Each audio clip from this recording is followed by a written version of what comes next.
70대면 늙었다고 생각하시나요? 아닙니다. 아직은 청춘입니다. 하지만 어떤 사람들은 70대에도 활기차게 생활하고 어떤 사람들은 기력이 없습니다. 그 차이는 단순히 건강 때문일까요? 아닙니다. 바로 마음가짐에서 시작됩니다. 젊음을 유지하는 사람들은 나이보다 어떻게 사느냐에 집중합니다. 반대로 나는 늙었어라고 생각하는 순간부터 몸도 마음도 빠르게 늙어갑니다. 연구에 따르면 나이에 대한 긍정적인 인식을 가진 사람들이 그렇지 않은 사람들보다 평균적으로 더 오래 산다고 합니다. 결국 70대 이후에도 건강하고 행복하게 사는 비결은 젊게 사는 태도에 있습니다. 오늘 영상에서는 70대 이후에도 활기차게 사는 사람들의 공통된 특징과 실천 방법을 알려드립니다. 나이는 숫자에 불과합니다. 지금부터라도 젊고 건강한 삶을 살 수 있습니다. 끝까지 시청하시면 인생을 더 즐겁고 의미 있게 만드는 방법을 배우실 수 있습니다. 여러분은 지금부터라도 새로운 도전을 할 준비가 되셨나요? 한 노부부가 있었습니다. 남편은 퇴직 후 TV 앞에서 하루 종일 앉아만 있었고 아내는 매일 동네 걷기 모임을 나갔습니다. 몇 년 후 남편은 점점 무기력해지고 건강이 악화되었지만 아내는 여전히 활기찬 삶을 살고 있었습니다. 두 사람의 차이는 무엇이었을까요? 바로 움직이고 배우려는 태도였습니다. 우리 주변에도 비슷한 사례가 많습니다. 70대 이후에도 여행을 다니고 취미를 갖고 새로운 친구를 사귀며 활기차게 사는 사람이 있는 반면 같은 나이에도 집에서 하루 종일 누워 있으며 우울해하는 사람도 있습니다. 이 차이는 단순히 신체 건강의 차이가 아닙니다. 스스로를 아직 청춘이다라고 믿고 살아가는 사람들은 실제로 더 건강하고 행복하게 살고 있습니다. 중요한 것은 나이가 아니라 나는 어떻게 살 것인가에 대한 마음가짐입니다. 오늘 영상에서는 나이는 숫자일 뿐이라는 사실을 직접 경험할 수 있도록 70대 이후에도 젊게 사는 비결을 하나씩 알려드리겠습니다. 이 영상을 끝까지 시청하시면 앞으로 남은 인생이 훨씬 더 활기차고 즐거워질 것입니다.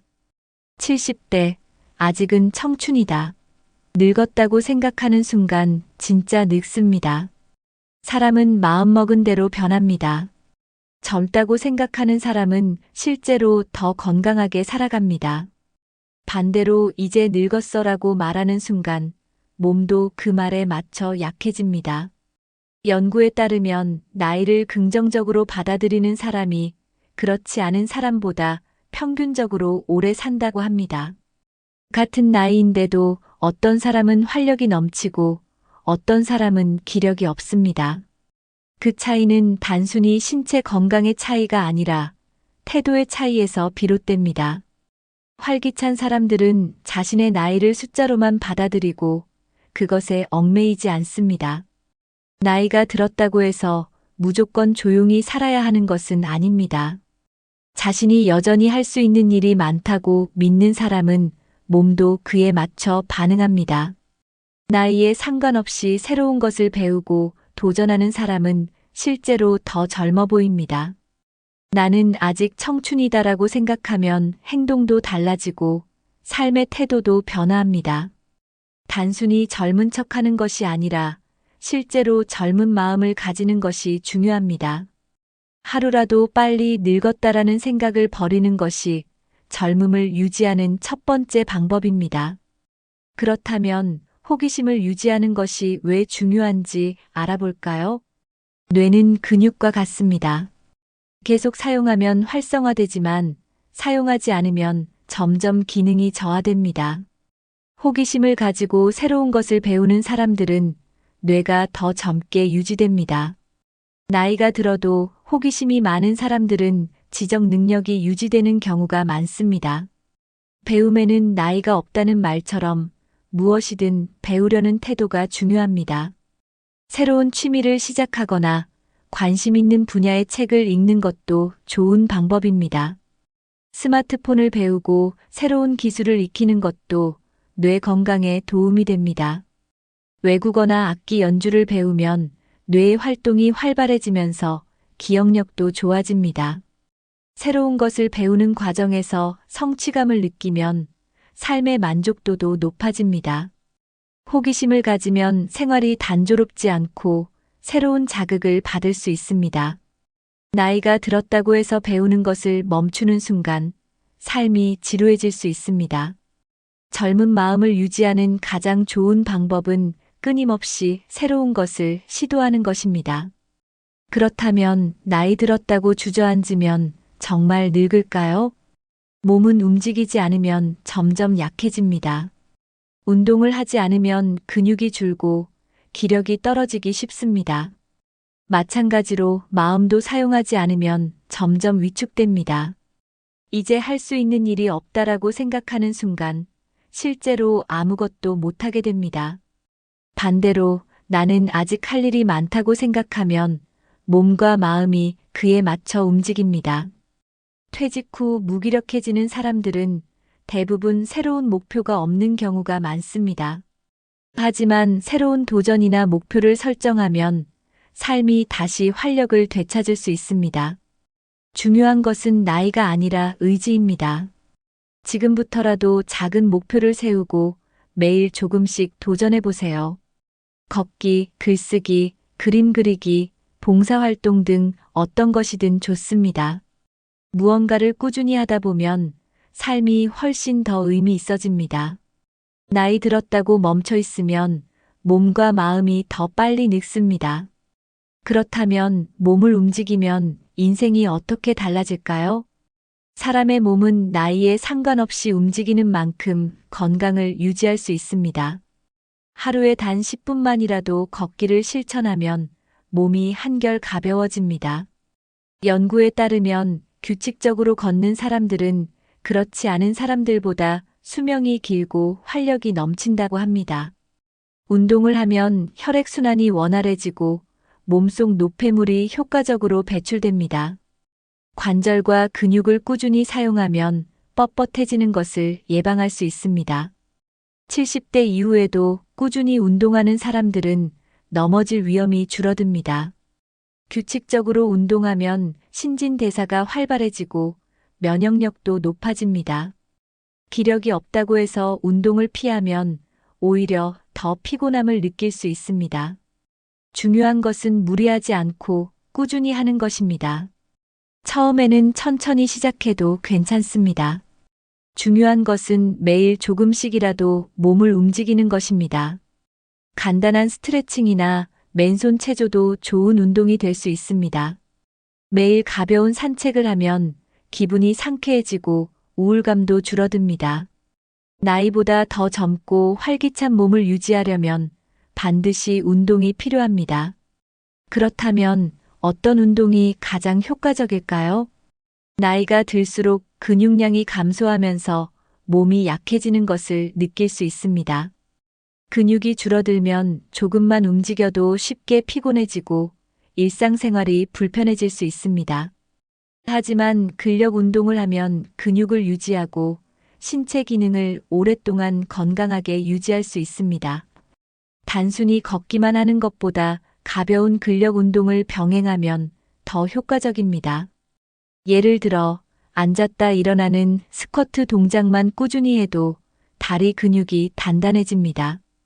작은 아령을 이용해 팔 근력을 키우면 어깨와 팔이 더 건강해집니다.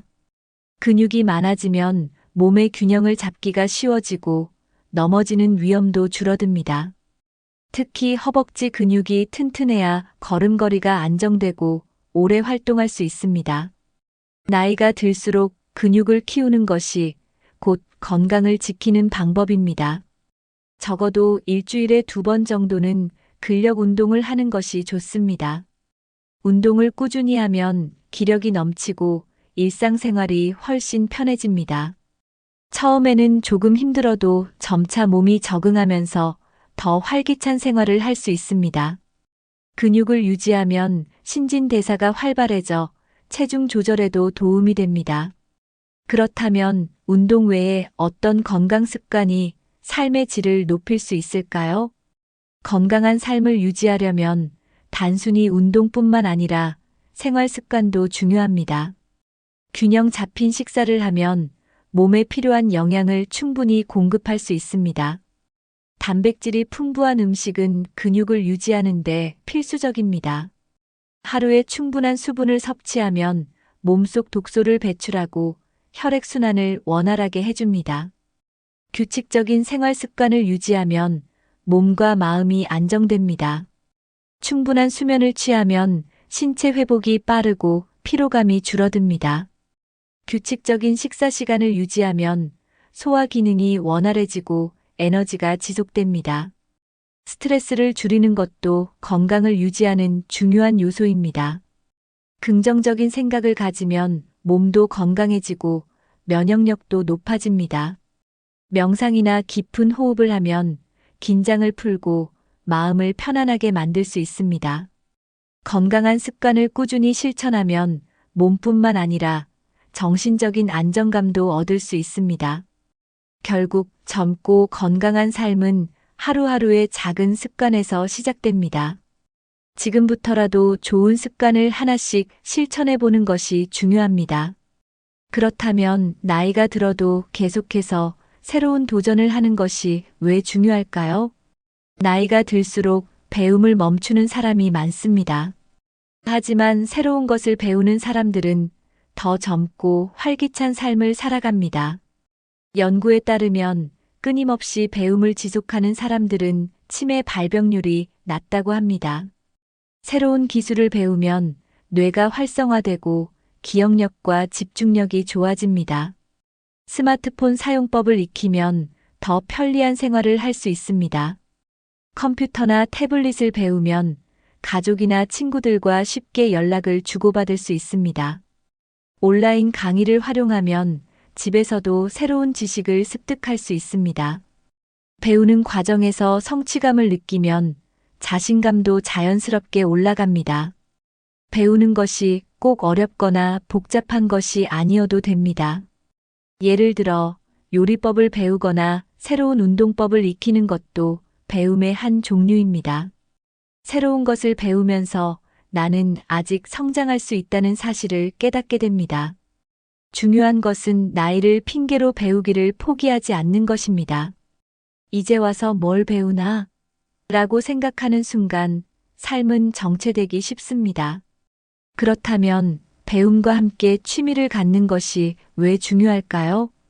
취미는 단순한 여가 활동이 아니라 인생을 풍요롭게 만드는 요소입니다. 좋아하는 취미가 있으면 하루하루가 즐겁고 활력이 넘칩니다. 독서, 음악 감상, 그림 그리기, 글쓰기 등 어떤 것이든 자신이 즐길 수 있는 것을 찾으면 됩니다. 취미를 가지면 시간을 의미 있게 보낼 수 있어 무료함을 줄일 수 있습니다. 취미를 통해 새로운 친구를 사귈 수도 있어 사회적 관계도 넓어집니다. 손을 많이 사용하는 취미는 뇌를 자극해 치매 예방에도 도움이 됩니다. 취미가 있으면 스트레스가 줄어들고 정서적으로 안정됩니다. 요즘은 유튜브를 통해 다양한 취미를 쉽게 배울 수 있습니다. 새로운 취미를 배우면서 작은 성취감을 느끼면 삶의 만족도도 올라갑니다. 중요한 것은 취미를 억지로 가지는 것이 아니라 진심으로 즐길 수 있는 것을 찾는 것입니다. 취미 하나만 있어도 하루가 훨씬 더 의미 있게 느껴질 수 있습니다. 지금부터라도 새로운 취미를 찾아보는 것이 중요합니다. 그렇다면 도전을 계속하는 것이 왜 인생을 더 즐겁게 만들까요? 인생은 끝없는 도전의 연속입니다. 하지만 나이가 들수록 이제는 늦었어라는 생각에 새로운 시도를 망설이게 됩니다. 작은 목표라도 계속 도전하면 삶이 훨씬 더 활기차집니다. 목표가 없는 삶은 쉽게 무기력해질 수 있습니다. 목표는 꼭 거창할 필요가 없습니다. 예를 들어 하루만 보 걷기, 한 달에 책 한 권 읽기, 새로운 음식 만들기 같은 것들도 좋은 목표가 됩니다. 작은 목표를 이루면 성취감이 생기고 더 큰 도전에도 용기를 가질 수 있습니다. 도전하는 과정에서 삶에 대한 기대감이 생기고 활력이 넘치게 됩니다. 새로운 것을 시도하면 새로운 기회가 찾아올 수도 있습니다. 실패해도 괜찮습니다. 중요한 것은 도전하는 과정에서 얻는 배움과 경험입니다. 도전하는 사람들은 나이와 상관없이 에너지가 넘칩니다. 나는 아직 할 수 있다는 마음가짐이 삶을 더 즐겁게 만듭니다. 그렇다면 사람들과 소통하는 것이 젊음을 유지하는데 왜 중요할까요? 나이가 들수록 인간관계가 줄어드는 것은 자연스러운 일입니다. 하지만 사회적 관계가 줄어들면 외로움이 커지고 건강에도 부정적인 영향을 미칠 수 있습니다. 연구에 따르면 사회적으로 활발한 사람들은 그렇지 않은 사람들보다 더 오래 건강하게 산다고 합니다. 새로운 인간관계를 형성하는 것은 젊음을 유지하는 중요한 요소입니다. 사람들과 어울리면 대화하는 과정에서 뇌가 자극을 받아 치매 예방에도 도움이 됩니다. 새로운 친구를 사귀거나 동호회에 가입하는 것만으로도 생활에 활력이 생길 수 있습니다. 모임이나 행사에 참여하면 자연스럽게 새로운 사람들과 친해질 기회가 생깁니다. 이웃과의 관계를 돈독히 하면 필요할 때 서로 도움을 주고받을 수도 있습니다. 친한 사람들과 자주 연락하고 만나면 정서적으로도 안정될 수 있습니다. 인간관계를 유지하려면 먼저 다가가는 용기를 가지는 것이 중요합니다. 새로운 사람을 만나는 것이 처음에는 부담스러울 수도 있지만 반복하면 점점 익숙해집니다. 나이를 이유로 인간관계를 포기하지 않는 것이 행복한 노후를 위한 필수 조건입니다. 그렇다면 젊은 세대와 어울리는 것이 왜 중요한지 알아볼까요? 같은 연령대의 사람들과만 어울리면 사고방식이 고정되기 쉽습니다. 반대로 다양한 세대와 교류하면 새로운 시각을 접할 수 있습니다. 젊은 사람들과 대화하면 요즘의 트렌드를 이해하는 데 도움이 됩니다. 최신 기술이나 문화를 배우면 생각이 유연해지고 변화에 더 잘 적응할 수 있습니다. 손주들과 시간을 보내면서 자연스럽게 젊은 감각을 유지할 수도 있습니다. 젊은 사람들과 교류하는 과정에서 삶의 활력이 생기고 재미있는 경험도 늘어납니다.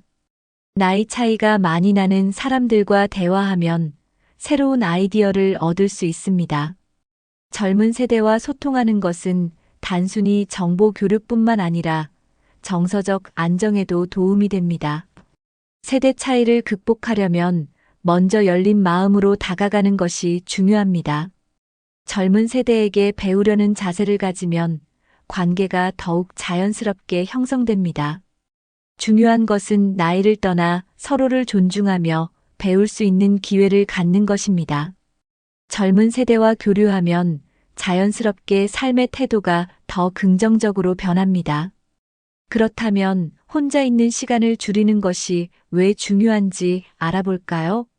사람은 사회적인 존재이기 때문에 혼자 있는 시간이 길어지면 외로움을 느끼게 됩니다. 특히 노년기에 외로움을 방치하면 우울증으로 이어질 위험이 높아집니다. 혼자 있는 시간이 많아질수록 부정적인 생각이 커질 수 있습니다. 사람들과 자주 만나면 기분이 좋아지고 스트레스도 줄어듭니다. 가족, 친구, 이웃과 꾸준히 연락하는 것이 중요합니다. 가까운 사람들과 함께하는 시간을 늘리면 정서적으로 안정될 수 있습니다. 취미 모임이나 자원봉사 활동을 통해 다른 사람들과 교류하는 것도 좋은 방법입니다. 외출을 자주 하고 사람들과 어울리는 시간을 늘리면 자연스럽게 활력이 생깁니다. 혼자 있는 시간을 줄이면 건강도 좋아지고 삶의 질도 향상됩니다. 혼자 있기보다 사람들과 함께하는 시간이 많을수록 더 행복한 삶을 살 수 있습니다. 외로움을 느낄 때는 먼저 누군가에게 연락을 해보는 것이 좋습니다. 사회적인 관계가 활발한 사람들은 실제로 더 오래 건강하게 사는 경향이 있습니다. 결국 적극적으로 소통하고 교류하는 것이 젊음을 유지하는 비결입니다. 그렇다면 긍정적인 생각이 삶에 어떤 영향을 미칠까요? 말은 생각을 만들고 생각은 행동을 결정합니다. 부정적인 말을 자주 하는 사람은 실제로 더 부정적인 삶을 살게 됩니다. 나는 늙었다. 이제 할 수 있는 게 없다라고 말하면 몸도 그에 맞춰 무기력해집니다. 반대로 나는 아직 할 수 있다. 오늘도 좋은 하루가 될 거야 라고 말하면 긍정적인 에너지가 생깁니다. 긍정적인 말을 많이 하는 사람은 스트레스가 줄어들고 면역력도 높아집니다. 실제로 낙천적인 성격을 가진 사람들이 그렇지 않은 사람들보다 더 오래 산다는 연구 결과도 있습니다. 부정적인 말은 습관이 되기 쉬우므로 의식적으로 긍정적인 표현을 사용해야 합니다. 예를 들어 힘들다 대신 조금 더 해볼 수 있어. 나이가 들어서 못해 대신 배우면 할 수 있어라고 바꿔보세요. 긍정적인 말을 하면 뇌가 긍정적인 방향으로 작동하게 됩니다. 말버릇을 바꾸는 것만으로도 인생이 한층 밝아질 수 있습니다. 주변 사람들에게도 긍정적인 말을 하면 관계도 더 좋아집니다. 작은 변화지만 꾸준히 실천하면 생각과 삶이 자연스럽게 달라집니다. 그렇다면 감사하는 마음이 건강에도 영향을 미친다는 사실을 알고 계신가요? 감사하는 습관을 가진 사람들은 더 행복하고 건강하게 살아갑니다. 작은 것에도 감사하는 태도를 가지면 삶이 더욱 풍요롭게 느껴집니다.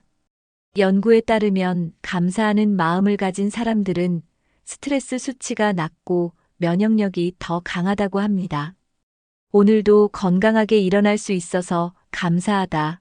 맛있는 음식을 먹을 수 있어서 감사하다라고 생각해 보세요. 하루를 마무리할 때 감사할 일을 떠올리면 긍정적인 감정이 증가합니다. 감사하는 습관을 가진 사람들은 불평이 줄어들고 만족감이 높아집니다. 감사하는 마음을 가지면 자연스럽게 긍정적인 말도 늘어나게 됩니다. 어려운 상황에서도 감사할 점을 찾으면 스트레스가 줄어듭니다. 감사하는 습관을 꾸준히 실천하면 인생이 더 밝아지고 기분도 좋아집니다. 매일 감사 일기를 쓰는 것도 좋은 방법입니다. 감사를 표현하면 주변 사람들과의 관계도 더욱 돈독해집니다. 감사하는 태도 하나만 바꿔도 삶이 긍정적인 방향으로 변할 수 있습니다. 그렇다면 나이에 상관없이 하고 싶은 일을 하는 것이 왜 중요한지 알아볼까요? 사람은 나이가 들어서가 아니라 하고 싶은 것이 없어질 때 늙는 것입니다. 나이와 상관없이 새로운 목표를 세우고 하고 싶은 일을 찾아야 합니다. 이 나이에 무슨 일하는 생각을 버리고 진짜 원하는 것이 무엇인지 생각해 보세요. 여행을 가고 싶다면 계획을 세우고 새로운 취미를 배우고 싶다면 지금 시작하면 됩니다. 하고 싶은 일이 있으면 삶에 활력이 생기고 몸과 마음이 더 건강해집니다. 도전을 두려워하지 않으면 나이와 상관없이 즐거운 삶을 살 수 있습니다. 내가 좋아하는 일에 집중하면 자연스럽게 젊은 감각을 유지할 수 있습니다. 인생은 나이에 따라 멈추는 것이 아니라 계속해서 만들어가는 것입니다. 지금 이 순간부터라도 나에게 가장 즐거운 일이 무엇일까? 를 고민해 보세요. 하고 싶은 일을 하나씩 실천하면 매일이 기대되는 삶이 됩니다. 주변의 시선을 신경 쓰지 말고 나 자신을 위한 삶을 살아야 합니다. 하고 싶은 일을 하면서 사는 것이 결국 가장 건강한 삶의 방식입니다. 지금까지 이야기한 내용을 정리하면서 건강한 노후를 위한 마지막 메시지를 전해드리겠습니다. 나이는 숫자에 불과합니다. 중요한 것은 내가 어떤 태도로 살아가느냐입니다. 70대는 늙은 나이가 아닙니다. 아직도 할 수 있는 것이 무궁무진합니다. 오늘 소개한 방법 중 하나라도 실천해 보시면 확실한 변화를 경험하실 수 있을 것입니다. 여러분은 지금 가장 하고 싶은 일이 무엇인가요? 혹시 아직 도전해보지 않은 꿈이 있나요? 댓글로 남겨주세요. 이 영상이 도움이 되셨다면 부모님이나 친구분들과 공유해주세요. 앞으로도 노후를 더 건강하고 행복하게 사는 방법을 알려드리겠습니다. 영상이 유익하셨다면 구독과 좋아요, 알림 설정 부탁드립니다. 끝까지 시청해주셔서 감사합니다. 건강하고 활기찬 하루 보내세요. 다음 영상에서 또 인사드리겠습니다. 여러분, 매일 목욕하는 게 건강에 좋다고 믿고 계시죠? 깨끗이 씻고 개운한 느낌, 습관처럼 하시는 분들 정말 많으세요. 그런데 혹시 들어보셨나요? 65세 이상이라면 매일 목욕이 오히려 건강을 해칠 수 있다는 이야기. 어르신들 중에 목욕하다 쓰러졌다는 소식 한 번쯤 들으신 적 있으실 거예요. 그게 단순한 사고가 아니라 진짜 이유가 있었다면 어떨까요? 뜨거운 물, 미끄러운 욕실, 길게 하는 목욕. 우리가 매일 반복하는 행동이 몸에 부담이 될 수도 있습니다. 지금부터 65세 이상이라면 꼭 알아야 할 목욕 속에 숨어 있는 위험한 진실 6가지 하나씩 알려드리겠습니다. 혹시 지금도 매일 목욕하고 계신다면 반드시 끝까지 보셔야 합니다. 뜨거운 물에 들어가면 혈관이 확장되면서 혈압이 떨어집니다. 그런데 갑자기 일어나거나 찬 공기를 맞으면 혈압이 확 올라가죠. 이 과정이 빠르게 반복되면 몸이 큰 충격을 받을 수 있어요. 특히 고혈압이나 저혈압 있는 분들에겐 굉장히 위험한 상황입니다. 갑자기 어지럽고 숨이 차거나 가슴이 두근거릴 수도 있어요. 심한 경우 실신하거나 넘어지는 사고로 이어지기도 합니다. 혈압이 불안정한 65세 이상 어르신에겐 목욕 자체가 부담이 될 수 있어요. 그래서 너무 뜨거운 물은 피하시는 게 좋습니다. 미지근한 온도에서 짧게 씻는 습관이 훨씬 안전합니다. 편안함보다 안전이 먼저라는 걸 꼭 기억해 주세요. 심장에 문제가 있는 분들은 특히 더 조심하셔야 해요. 뜨거운 물은 심장 박동을 빠르게 만들 수 있습니다.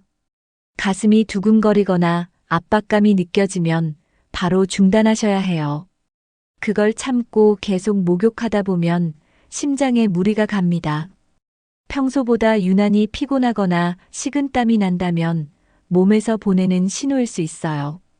괜찮겠지 하고 넘기지 말고 미리 의사와 상담을 받아보세요.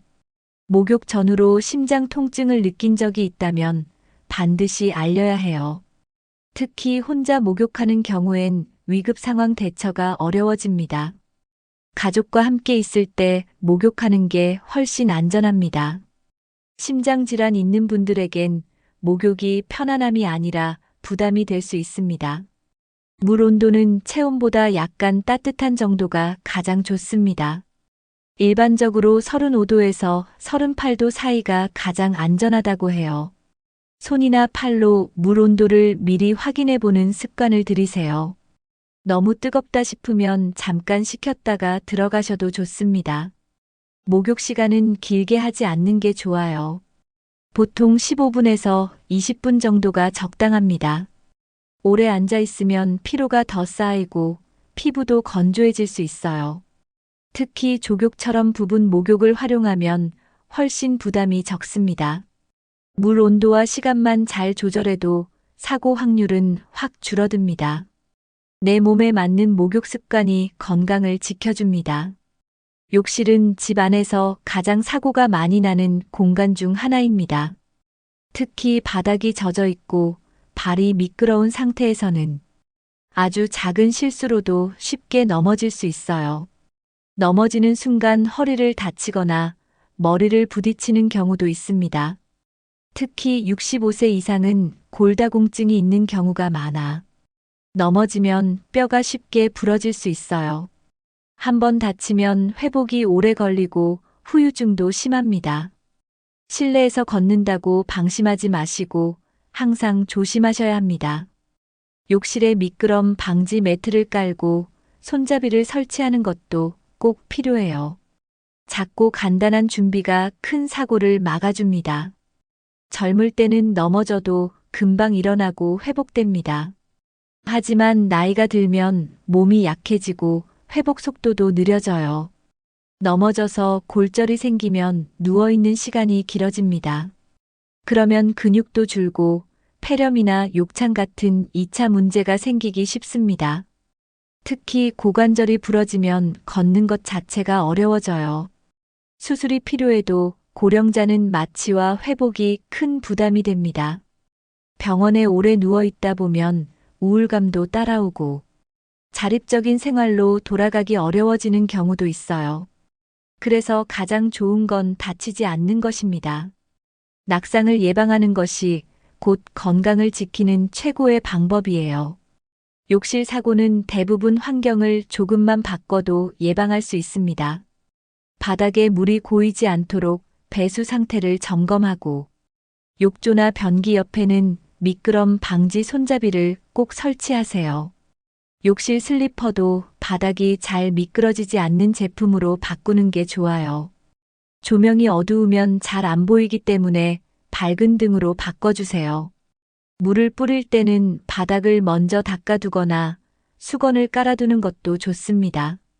욕실 문 근처에 비상벨을 설치해두면 사고 시 빠르게 도움을 받을 수 있어요. 특히 어르신 혼자 살거나 혼자 목욕하는 경우엔 필수입니다. 욕실도 생활 공간 중 하나로 생각하고 안전하게 꾸며야 합니다. 작은 변화가 생명을 지키는 큰 역할을 할 수 있어요. 추운 날씨에 욕실로 들어가 뜨거운 물에 몸을 담그는 경우 많으시죠? 그런데 이때 몸은 갑작스러운 온도 변화에 크게 반응합니다. 차가운 욕실 공기에서 갑자기 뜨거운 물에 들어가면 혈관이 급격히 확장되거나 수축하면서 몸이 긴장하게 됩니다. 특히 심장과 혈관 기능이 약해진 고령자에겐 부담이 커요. 피부는 뜨거움을 느끼지만 속 장기는 따라가지 못합니다. 그 결과 가슴 두근거림, 어지럼증, 두통이 생기기 쉽습니다. 더 심하면 욕실 쇼크라고 불리는 실신이나 쇼크 상태로 이어질 수 있어요. 욕실 온도와 물 온도의 균형이 정말 중요합니다. 따뜻한 욕실을 미리 만들어 두는 것이 가장 좋은 예방법입니다. 목욕 후 문을 열고 나오면 갑자기 찬 공기를 맞게 됩니다. 이때 체온이 급격하게 떨어지면 혈압도 요동치게 돼요. 특히 어르신들은 체온 조절 기능이 약해져 있어서 갑자기 추위를 느끼면 어지럽고 정신이 멍해지기 쉽습니다. 실제로 목욕 후 욕실 문 앞에서 실신하는 사례도 많습니다. 실신 후 넘어지면 큰 부상으로 이어질 수 있어요. 그래서 목욕 직후엔 찬 공기를 바로 맞지 않도록 해야 해요. 수건이나 목욕 가운을 미리 준비해 두는 게 좋습니다. 욕실에서 나올 땐 문을 조금씩 열며 천천히 움직이세요. 갑작스러운 체온 변화만 막아도 사고 위험을 크게 줄일 수 있습니다. 목욕하기 전에 욕실과 주변 공간의 온도를 먼저 확인하세요. 욕실이 너무 춥다면 히터나 따뜻한 물을 활용해 온도를 높여주세요. 특히 겨울철에는 목욕 전 욕실에 김을 가볍게 뿌려두는 것도 도움이 됩니다. 목욕 후 방으로 나올 때도 실내가 따뜻해야 쇼크를 예방할 수 있어요. 찬 바람이 바로 부는 창문은 잠시 닫아두는 것이 좋습니다. 욕실 문은 급하게 열지 말고 천천히 열면서 나오는 습관을 들이세요. 타월은 미리 준비해두고 몸을 바로 감싸주세요. 실내 온도가 낮은 상태에 젖은 몸으로 나오는 것이 가장 위험합니다. 간단해 보여도 온도 조절은 건강에 아주 큰 영향을 줍니다. 사소한 주의가 몸 전체를 보호하는 가장 확실한 방법입니다. 매일같이 뜨거운 물로 목욕을 하면 피부에 자극이 누적됩니다. 피부 표면에는 우리 몸을 보호하는 얇은 기름막이 있어요. 자주 씻고 세정력이 강한 제품을 반복해서 쓰면 이 보호막이 점점 벗겨지고 약해지게 됩니다. 그 결과 피부가 건조해지고 가렵거나 붉어지는 현상이 생겨요. 작은 자극에도 염증이 생기고 세균 감염 위험도 높아집니다. 특히 겨울철엔 이런 증상이 더 심해지기 쉬워요. 피부가 얇고 예민해진 어르신들은 더 조심하셔야 합니다. 자극 없이 부드럽게 씻는 것이 가장 중요해요. 깨끗하게가 아니라 편안하게 씻는 걸 목표로 바꿔보세요. 노화가 진행되면 피부가 원래 가지고 있는 유분도 줄어들게 됩니다. 그런데 목욕을 자주 하면 그나마 남아있는 유분까지 씻겨나가요. 피부가 당기고 각질이 일어나며 심하면 가려움증까지 생깁니다. 손으로 긁다 보면 상처가 생기고 감염 위험도 커지죠. 특히 다리나 등, 허벅지 부위가 자주 건조해져요. 이런 증상은 목욕 횟수를 줄이기만 해도 많이 좋아질 수 있습니다. 이틀에 한 번 정도로 줄이고 물 온도도 미지근하게 맞춰주세요. 목욕 후엔 꼭 바디로션이나 보습제를 발라주는 게 좋습니다. 보습은 피부 건강의 기본입니다. 씻는 것만큼 씻고 난 뒤 관리도 중요하다는 걸 기억해 주세요. 나이가 들수록 얼마나 자주 씻느냐보다 어떻게 씻느냐가 더 중요해집니다. 매일 전신을 씻는 것보다 부위별로 필요한 부분만 관리해도 충분해요. 예를 들어 겨드랑이나 발, 생식기 주변만 매일 닦고 전신 목욕은 이틀에 한 번 정도가 적당합니다. 씻는 시간도 오래 하지 말고 보통 10분에서 15분이면 충분합니다. 때를 밀거나 강한 비누를 쓰는 건 피하시는 게 좋아요. 손이나 부드러운 타월로 가볍게 문지르는 정도면 충분해요. 욕조보다는 샤워가 안전하고 간편한 경우도 많습니다. 씻는 목적은 개운함보다 무리 없이 몸을 챙기는 것입니다. 습관을 바꾸면 피부도 몸도 훨씬 편안해집니다. 나이가 들면 피부는 자연스럽게 얇아지고 민감해집니다. 젊을 때는 괜찮았던 세정력 강한 비누나 때밀이도 지금은 피부에 큰 자극이 될 수 있어요. 특히 엉덩이, 허벅지, 팔 안쪽처럼 피부가 얇은 부위는 세게 문지르면 피부 손상이 쉽게 생깁니다. 자극이 반복되면 피부색이 칙칙해지거나 검게 변하기도 해요. 상처가 나면 회복도 늦어지고 세균 감염 가능성도 커집니다. 거친 때 타월보다 부드러운 면 타월이나 손을 사용하는 것이 훨씬 낫습니다. 피부는 깨끗이보다 살살이 더 중요합니다. 민감해진 피부엔 자극보다는 보호가 먼저예요. 피부에는 외부 유해물질을 막아주는 장벽이 있습니다. 이 장벽은 아주 얇은 각질과 유분으로 만들어져 있어요. 그런데 때를 너무 자주 밀거나 세게 밀면 이 보호막이 함께 벗겨져 면역력이 떨어지게 됩니다. 피부가 벌겋게 달아오르고 건조해지고 가렵기 시작하죠. 특히 겨울철엔 피부 손상이 더 심해질 수 있어요. 그 결과 외부 자극에 쉽게 반응하고 염증도 잘 생깁니다. 가끔 밀어내야 할 각질도 있지만 일주일에 한 번도 많을 수 있어요. 한 달에 한 번 정도 부드럽게 정리해주는 것으로 충분합니다. 때를 밀기보단 피부를 보호한다는 생각으로 바꿔주세요. 세안제나 바디워시는 순한 성분으로 된 제품을 선택하세요. 저자극, 약산성, 보습 기능이 있는 제품이 어르신 피부에 잘 맞습니다. 향이 강하거나 거품이 많은 제품은 오히려 자극이 될 수 있어요. 때를 밀고 싶을 땐 꼭 하루 정도 미지근한 물로 불린 뒤 부드러운 수건이나 손으로 가볍게 문질러 주세요. 한 달에 한 번 정도면 충분하고 매번 할 필요는 없습니다. 목욕 후에는 반드시 보습제를 충분히 발라주셔야 해요. 피부는 수분을 머금고 있을 때 가장 건강합니다. 깨끗한 것과 건강한 것은 다를 수 있다는 걸 기억해 주세요. 피부를 아끼고 지키는 습관이 진짜 젊음을 지켜주는 방법입니다. 많은 어르신들이 혼자도 잘하니까 괜찮아라고 말씀하세요. 하지만 욕실은 사고가 나면 즉시 대처하기 어려운 공간입니다. 미끄러지거나 갑자기 어지럼증이 오면 스스로 나오기 어렵죠. 문이 닫혀 있으면 가족도 바로 알아채기 힘들어요. 특히 심장이나 혈압 문제가 있는 분은 더 위험합니다. 욕실 안에서 갑자기 쓰러지면 골든타임을 놓치기 쉽습니다. 그러면 회복도 늦어지고 경우에 따라 생명까지 위험해질 수 있어요. 그래서 욕실에 혼자 있을 땐 항상 조심하셔야 합니다. 혹시라도 어지럽거나 숨이 찬 느낌이 들면 즉시 멈추고 쉬셔야 해요. 작은 불편함도 절대 참고 넘기지 마세요. 욕실 문은 항상 닫아야 한다고 생각하시죠. 하지만 혼자 목욕할 땐 문을 잠그지 않는 것이 더 안전합니다.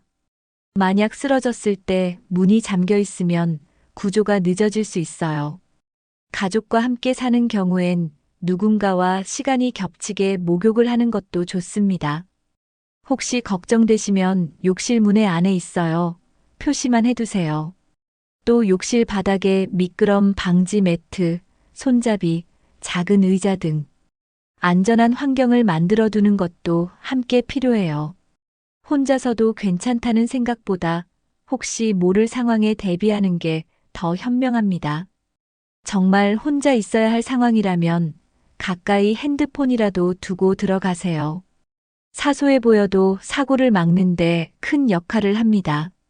가장 좋은 방법은 가족이 집에 있는 시간에 목욕하는 겁니다. 함께 들어가지 않더라도 누군가 근처에 있다는 것만으로도 큰 차이가 있어요. 혹시 상황이 생기면 바로 도움을 줄 수 있잖아요. 특히 혈압이 낮거나 어지럼증 있는 분들은 이 습관이 정말 중요합니다. 목욕 시간 전에 가족에게 지금 씻을게 한마디만 해두셔도 좋아요. 요즘은 비상벨이나 경보기를 설치해두는 집도 많아졌습니다. 이런 기계를 설치하는 것도 안전을 위한 좋은 선택이에요. 혼자서 모든 걸 해내야 한다는 부담보다 함께 지켜주는 마음이 어르신들의 건강을 더 오래 지켜줍니다. 목욕은 혼자 하는 시간일지 몰라도 안전은 함께 준비해야 하는 거예요. 오늘은 우리가 너무 당연하게 여겼던 매일 목욕이라는 습관에 대해 이야기해 봤습니다. 깨끗이 씻는 게 무조건 좋은 게 아니란 사실 놀라셨죠? 특히 65세 이상 어르신들에게는 조심스러운 목욕이 더 중요합니다. 뜨거운 물, 미끄러운 욕실, 갑작스러운 체온 변화, 긴 시간 목욕, 강한 비누와 때밀이, 그리고 혼자 하는 목욕까지. 이 6가지 속에 숨은 위험은 우리가 미처 몰랐던 진실이었습니다. 하지만 걱정하지 마세요. 오늘 알려드린 내용을 기억하고 습관을 바꿔나가신다면 훨씬 안전하고 건강하게 목욕하실 수 있습니다.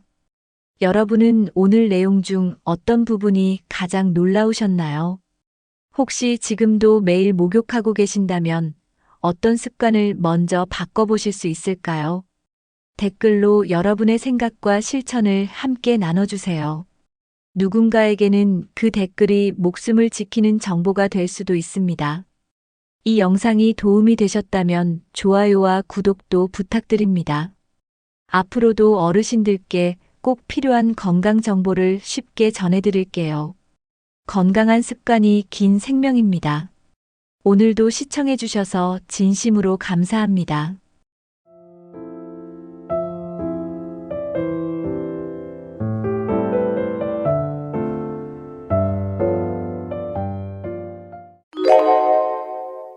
여러분, 이 습관 하나가 수명을 10년이나 줄인다면 믿으시겠어요? 특별히 무리한 일을 하지도 않았고, 크게 아픈 데도 없는데 건강이 점점 나빠진다. 혹시 요즘 이렇게 느끼고 계신가요? 많은 분들이 이렇게 말하십니다. 나이 들면 당연히 몸이 약해지는 거 아니냐고요. 그런데요, 진짜 문제는 나이보다 습관에 있었습니다. 특히 70대에 자주 하는 몇 가지 습관은 삶의 질은 물론이고 수명까지 확 줄여버릴 수 있습니다. 지금부터 말씀드릴 6가지 습관. 이 중 하나라도 해당되신다면 꼭 바꾸셔야 합니다. 늦지 않았습니다. 지금부터 실천하시면 건강하게 100세까지 충분히 가능하십니다. 하루 대부분을 앉아서 보내는 분들 많으시죠? 특히 은퇴 후에는 자연스럽게 움직임이 줄어들게 됩니다. 그런데 이 앉아있는 시간이 건강을 무너뜨리는 시작이 될 수 있어요. 움직이지 않으면 혈액순환이 나빠지고 심장과 폐 기능도 약해지기 시작합니다. 조금만 움직여도 숨이 차고 피곤한 이유가 바로 여기에 있어요. 활동이 적을수록 면역력도 떨어지고 기초 대사량도 낮아져 살도 쉽게 찌게 됩니다. 결과적으로 온몸이 더 빨리 늙게 되는 거예요. 하루에 적어도 30분은 꼭 몸을 움직이는 시간을 만들어야 합니다. 오랫동안 앉아만 있는 생활은 근육을 빠르게 줄어들게 만듭니다. 특히 허벅지와 엉덩이 근육이 눈에 띄게 약해지죠. 근육이 줄어들면 낙상 위험이 높아지고 넘어졌을 때 회복도 오래 걸립니다. 걷는 게 점점 불편해지고 계단 오르내리기도 힘들어져요. 결국 외출을 꺼리게 되고 활동량은 더 줄어드는 악순환이 됩니다. 그 결과 건강 전체가 무너지게 되는 거예요. 하루 종일 앉아 있기보단 틈틈이 일어나서 걷거나 스트레칭을 해주세요. 식사 후 10분 산책만 해도 근육 유지에 큰 도움이 됩니다. 의자 생활이 편할수록 건강은 멀어진다는 걸 기억하세요. 걷기는 가장 쉬운 운동이면서도 가장 효과적인 운동입니다. 특별한 장비도 필요 없고 시간도 많이 들지 않아요. 하루에 20분에서 30분 정도만 꾸준히 걸어도 심장 건강이 좋아지고 당뇨 예방에도 큰 효과가 있습니다. 또 기분이 좋아지고 스트레스도 줄어든다고 하죠. 특히 햇볕을 받으며 걷는 건 우울감도 줄여줍니다. 무리하지 않고 천천히 걸어도 충분한 효과가 있어요. 중요한 건 매일 걷는 습관을 만드는 겁니다. 처음에는 가까운 마트나 공원까지 걷는 것부터 시작해 보세요. 걷는 시간은 건강을 더하는 시간이라는 걸 꼭 기억해 주세요. 나이가 들수록 말수가 줄어드는 건 자연스러운 일이 아닙니다. 오히려 뇌 기능이 떨어지기 시작했다는 신호일 수 있어요. 사람과의 대화는 단순한 소통이 아니라 뇌를 자극하는 활동입니다. 말할 기회가 줄면 기억력도 점점 나빠집니다. 생각을 정리하고 표현하는 능력이 떨어지기 시작해요. 자주 말하는 사람일수록 치매 발병 위험이 낮다는 연구 결과도 있어요. 그래서 대화를 많이 나누는 습관은 곧 뇌 운동이 됩니다. 특히 어른일수록 본인의 생각을 자주 말하는 게 중요해요. 단순한 안부 인사도 뇌에는 좋은 자극이 됩니다. 하루에 몇 마디라도 꼭 말을 나누는 습관을 가지는 게 좋습니다. 요즘 가장 무서운 병 중 하나는 외로움입니다. 혼자 있는 시간이 길어지면 자연스럽게 말도 줄게 되죠. 그런데 외로움은 단순한 감정 문제가 아닙니다. 실제로 심장질환, 우울증, 면역력 저하와도 관련이 깊어요. 외로운 사람은 병원 방문 횟수도 많고 회복도 더딥니다. 마음이 허전하면 기운도 빠지고 식욕도 줄어요. 외로움은 몸을 천천히 무너뜨리는 조용한 독이라고 할 수 있어요. 그래서 외로움이 시작될 때 바로 끊어야 합니다.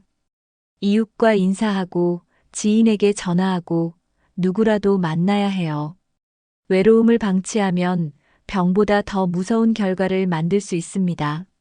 말을 하지 않으면 마음도 점점 다치게 됩니다.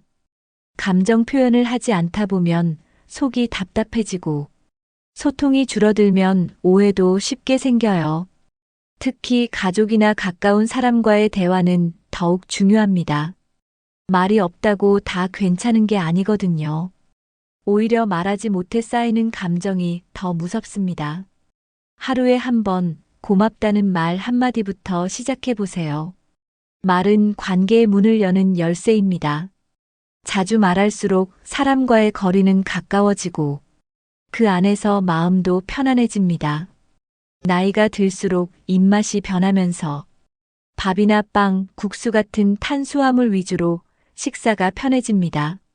부드럽고 씹기 쉬우니까 자꾸 그런 음식만 찾게 되죠. 하지만 탄수화물 위주의 식사는 영양 불균형을 불러옵니다. 혈당이 쉽게 오르고 살이 찌기 쉬운 몸으로 바뀌게 돼요. 특히 단 음식이나 흰쌀밥 위주 식단은 당뇨병을 유발할 수 있습니다. 순간적인 포만감은 주지만 오래가지도 않아요. 이런 식습관이 계속되면 면역력도 떨어지고 건강이 천천히 무너지는 걸 느끼게 됩니다. 입맛보다 몸을 먼저 생각하는 식사를 시작해야 할 때입니다. 많은 어르신들이 단백질 섭취를 소홀히 하십니다. 고기는 부담스럽고 계란이나 콩도 귀찮아서 피하게 되죠. 그런데 단백질이 부족하면 근육이 빠르게 줄어듭니다. 특히 70대 이후에는 근육 유지가 곧 건강 유지예요. 단백질은 면역력에도 큰 역할을 합니다. 감기에 자주 걸리거나 피로가 쉽게 온다면 단백질 부족일 수 있어요. 매 끼니에 단백질을 꼭 포함시켜야 합니다. 계란 하나, 두부 반모, 생선 한 토막이라도 좋습니다. 어려운 게 아니라 꾸준함이 중요해요. 단백질을 챙기면 몸이 먼저 반응합니다. 칼슘과 비타민은 나이 들수록 더 많이 필요해집니다. 칼슘이 부족하면 뼈가 약해지고 골다공증 위험이 높아져요. 한번 넘어진 후 크게 다치는 분들 대부분이 칼슘 부족이에요. 비타민 D가 부족하면 피로감도 심하고 면역력도 떨어집니다. 그런데 식사만으로 충분히 섭취하기 어려운 경우도 많아요. 그래서 일부러라도 의식적으로 챙겨야 합니다. 멸치, 브로콜리, 달걀, 버섯 같은 식재료를 자주 드시고 햇볕을 받는 시간도 하루에 30분 정도는 만들어주세요. 필요하다면 간단한 영양제 도움도 괜찮습니다. 작지만 중요한 영양소들이 노년 건강을 지키는 기둥이 됩니다. 많은 분들이 밤에 8시간씩 잔다고 말씀하시지만 자고 일어나도 개운하지 않다는 분들도 많습니다. 그 이유는 수면의 양이 아니라 질 때문이에요. 자주 깨고 뒤척이는 잠은 오히려 더 피곤함을 남깁니다. 깊은 잠, 즉 숙면을 자야 몸이 회복되고 면역력이 올라가요. 특히 밤에 2시간에서 3시간 사이의 깊은 수면이 아주 중요합니다. 그런데 스마트폰, 카페인, 잦은 낮잠 등이 숙면을 방해하죠. 코를 심하게 고는 것도 수면 무호흡의 신호일 수 있어요. 단순히 오래 자는 게 아니라 얼마나 깊이 자느냐가 핵심입니다. 수면의 질이 떨어지면 건강도 무너질 수 있다는 걸 꼭 기억하세요. 깊은 수면은 뇌와 몸의 회복을 돕는 시간입니다. 이 시간 동안 세포 재생도 이뤄지고 기억도 정리돼요. 숙면이 부족하면 기억력도 떨어지고 기분도 예민해집니다.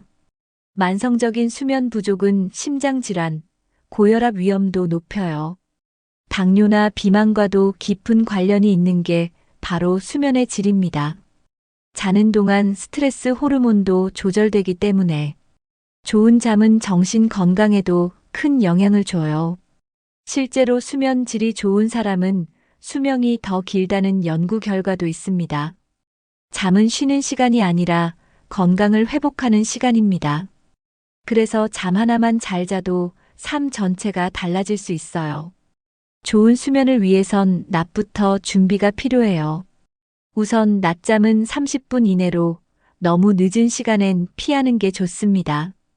카페인 음료는 오후 4시 이후에는 줄이는 게 좋아요. 저녁에는 스마트폰이나 TV 화면도 조금 줄여보세요. 대신 조용한 음악이나 가벼운 책이 수면에 도움이 됩니다. 자기 전 따뜻한 물로 샤워를 하면 몸이 이완되면서 잠이 잘 와요.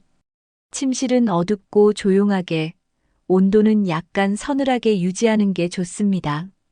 매일 비슷한 시간에 자고 일어나는 것도 큰 도움이 됩니다. 무엇보다 중요한 건 잘 자려고 노력하는 자세입니다. 이 작은 습관들이 쌓이면 수면의 질이 확 달라질 수 있어요. 나이가 들수록 복용하는 약의 개수가 늘어나는 건 어쩔 수 없습니다. 고혈압, 당뇨, 콜레스테롤 등 약이 하나 둘 늘어나죠. 그런데 문제는 그 약들을 스스로 판단해서 조절하는 경우입니다. 몸이 괜찮다고 마음대로 끊거나 증상이 있다고 갑자기 늘리는 건 위험해요. 약은 무조건 줄이는 게 아니라 정리가 필요합니다. 지금 먹는 약 중에서 꼭 필요한 것만 정확히 챙겨야 해요. 비슷한 성분의 약을 중복해서 먹는 경우도 종종 있습니다. 이런 건 병원에서 다시 확인해 보는 게 좋습니다. 의사와 상담 없이 임의로 조절하는 건 오히려 건강을 해칠 수 있어요. 약은 조심해서 정확히 복용하는 게 가장 안전한 방법입니다. 친구나 지인이 좋다고 한 약을 따라 먹는 경우 생각보다 많습니다. 특히 인터넷에서 떠도는 정보에 의존하는 경우도 있죠. 그런데 약은 사람마다 체질과 몸 상태가 다르기 때문에 누군가에겐 효과가 있어도 다른 사람에겐 부작용이 생길 수 있어요. 입소문보다는 주치의의 판단을 따르는 게 안전합니다. 건강기능식품이나 보조제도 마찬가지예요. 약과 함께 먹으면 효과가 떨어지거나 부작용이 생길 수도 있습니다. 병원에 갈 때는 복용 중인 모든 약을 꼭 알려야 해요. 그래야 약물 충돌을 막을 수 있습니다. 내 몸을 믿지, 낱말은 조심스럽게 듣는 게 건강을 지키는 지름길입니다. 약은 분명히 도움을 줍니다.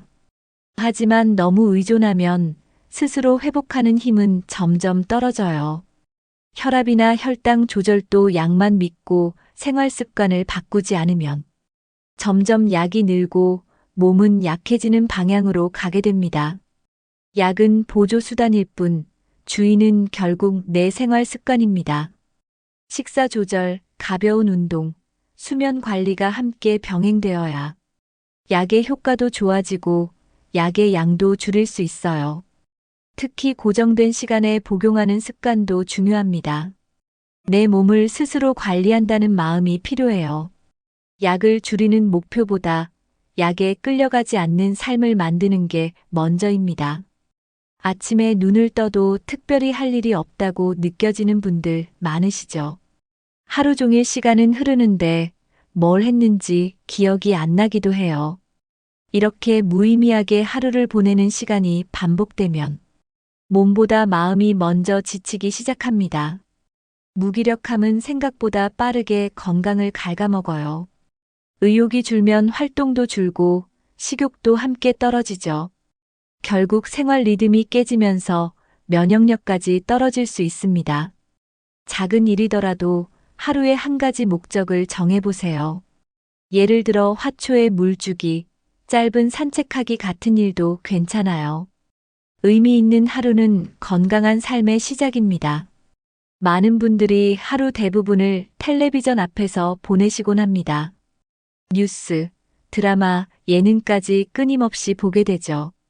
또 스마트폰으로 유튜브, 기사, 문자 확인을 계속하게 됩니다.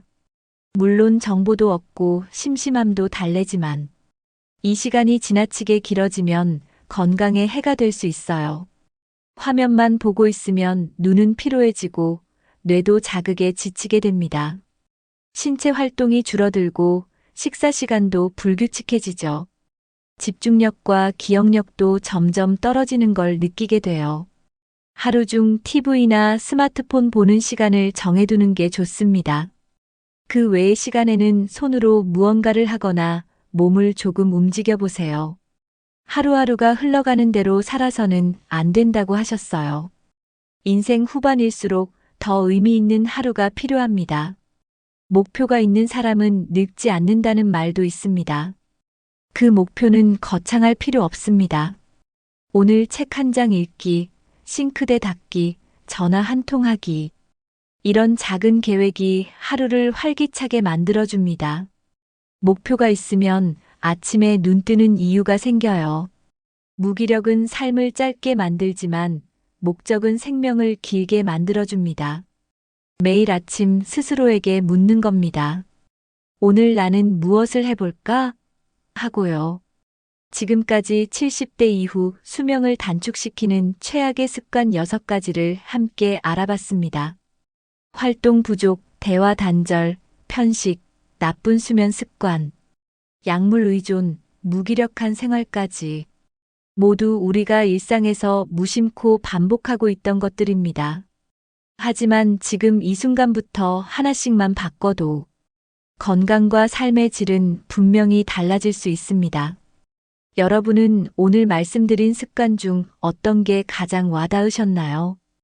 혹시 지금 이미 고치기 위해 노력 중인 습관이 있다면 댓글로 함께 나눠주세요. 누군가에게는 그 한마디가 큰 용기가 될 수 있습니다. 이 영상이 도움이 되셨다면 좋아요와 구독도 부탁드릴게요. 주변에 꼭 필요한 분들과 공유하셔서 함께 건강하고 활기찬 인생을 살아가셨으면 좋겠습니다. 우리 모두 100세 시대 후회 없이 살아갑시다. 오늘도 함께 해주셔서 진심으로 감사합니다.